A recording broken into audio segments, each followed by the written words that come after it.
بیوی ہو تو ایسی۔ ایک بادشاہ اپنے محل کی چھت پر ٹہل رہا تھا۔ ٹہلتے ٹہلتے اس کی نظر محل کے نزدیک گھر کی چھت پر پڑی، جس پر ایک بہت خوبصورت عورت کپڑے سکھا رہی تھی۔ بادشاہ نے اپنے ایک باندی کو بلا کر پوچھا، کس کی بیوی ہے یہ؟ باندی نے کہا، بادشاہ سلامت، یہ آپ کے غلام فیروز کی بیوی ہے۔ بادشاہ نیچے اترا۔ بادشاہ پر اس عورت کے حسن و جمال کا سحر سا چھا گیا تھا۔ اس نے فیروز کو بلایا۔ فیروز حاضر ہوا تو بادشاہ نے اس سے کہا، فیروز، ہمارا ایک کام ہے، ہمارا یہ خط فلاں ملک کے بادشاہ کو دے آؤ اور اس کا جواب بھی ان سے لے آنا۔ فیروز اس خط کو لے کر گھر واپس آ گیا۔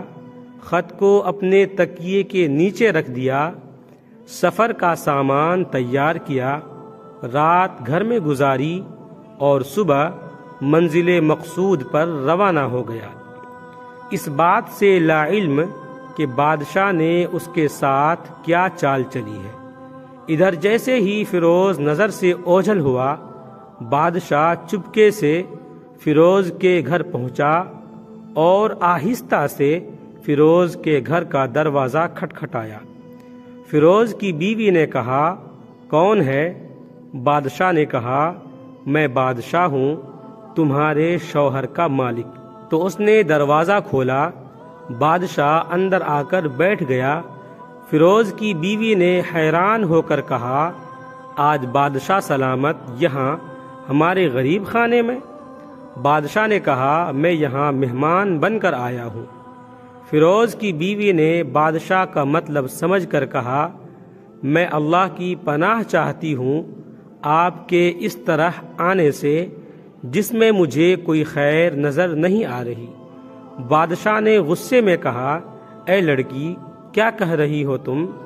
شاید تم نے مجھے پہچانا نہیں، میں بادشاہ ہوں، تمہارے شوہر کا مالک۔ فیروز کی بیوی نے کہا، بادشاہ سلامت، میں جانتی ہوں کہ آپ ہی بادشاہ ہیں، لیکن بزرگ کہہ گئے ہیں، شیر کو اگرچہ جتنی ہی بھوک لگی ہو، وہ مردار تو نہیں کھانا شروع کر دیتا۔ اور کہا، بادشاہ سلامت، تم اس کٹورے میں پانی پینے آئے ہو جس میں تمہارے کتے نے پانی پیا ہے۔ بادشاہ اس عورت کی باتوں سے بڑا شرمسار ہوا اور اس کو چھوڑ کر واپس چلا گیا، لیکن اپنے چپل وہیں بھول گیا۔ یہ سب تو بادشاہ کی طرف سے ہوا۔ اب فیروز کو آدھے راستے میں یاد آیا کہ جو خط بادشاہ نے اسے دیا تھا وہ تو گھر پر ہی چھوڑ آیا ہے۔ اس نے گھوڑے کو تیزی سے واپس موڑا اور اپنے گھر کی طرف لپکا۔ فیروز اپنے گھر پہنچا تو تکیے کے نیچے سے خط نکالتے وقت اس کی نظر پلنگ کے نیچے پڑے بادشاہ کے نالین یعنی چپل پر پڑی، جو وہ جلدی میں بھول گیا تھا۔ فیروز کا سر چکرا کر رہ گیا اور وہ سمجھ گیا کہ بادشاہ نے اسے سفر پر صرف اس لیے بھیجا تاکہ وہ اپنا مطلب پورا کر لے۔ فیروز کسی کو کچھ بتائے بغیر چپ چاپ گھر سے نکلا۔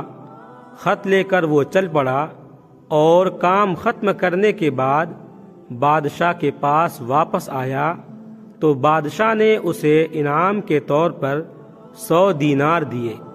فیروز دینار لے کر بازار گیا اور عورتوں کے استعمال کے قیمتی کپڑے اور کچھ تحائف بھی خرید لیے۔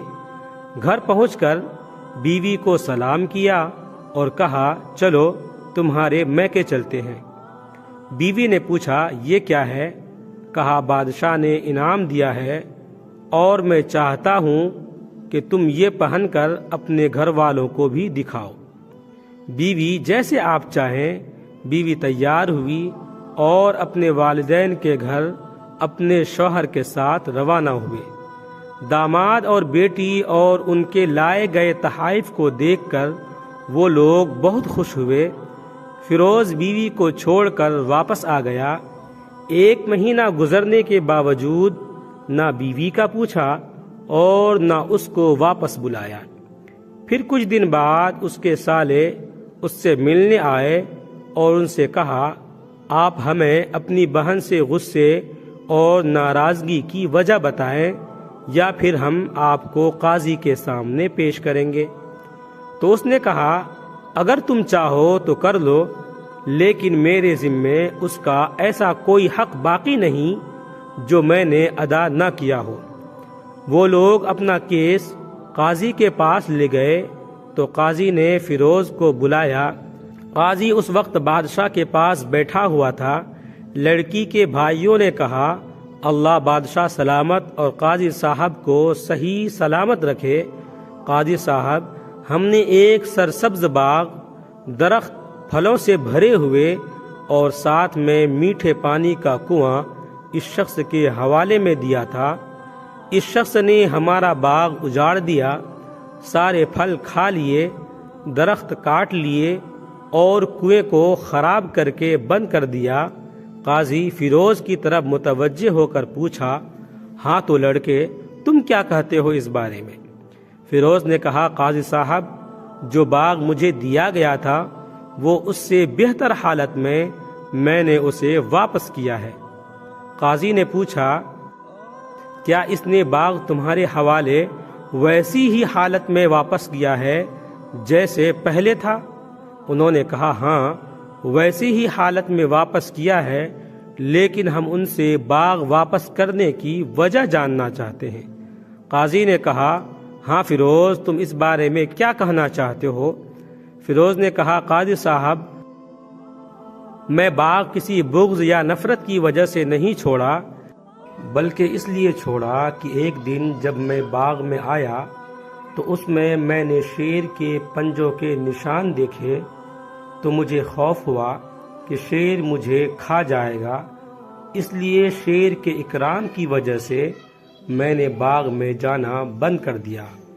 بادشاہ جو ٹیک لگائے ہوئے یہ سب کچھ سن رہا تھا، اٹھ کر بیٹھ گیا اور کہا، فیروز، اپنی باغ کی طرف امن اور مطمئن ہو کر جاؤ۔